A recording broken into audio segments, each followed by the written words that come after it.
عادل يطلع هشام ابو خليل، لكن الضغط حمودي وقطع، ضغط حمودي كمل حمودي، كروس الناحيه الثانيه ملعوبه على طول. حلوه عايز ياخدها مباشره، عدت قلشت شويه لكن الفكره حلوه.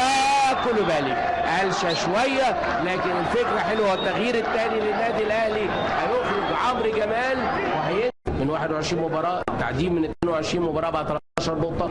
أسوان من 22 مباراة عنده 15 نقطة، الداخلية من 20 مباراة عنده 16 نقطة. واحدة طولية مفيش تسلل كولوبالي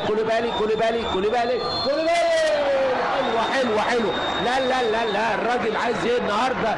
ياخد شهادة لإثبات وجود وركنية. برافو يا محمد يا فتحي. الراجل عايز يقول اللغط الكتير اللي اتقال عليا انا ما لعيب كويس، حطها حلوه في البعيده، فتحي بيطلعها لكن اتحرك كويس قوي. وادي ركنيه اتلعبت طويله اطول من اللازم.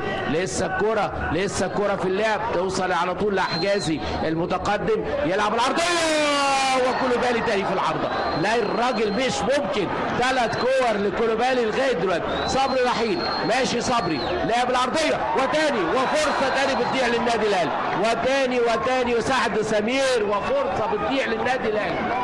لا الشوط الثاني بدا يحلو، بدا نشوف كور، لكن شوف كوره كولوبالي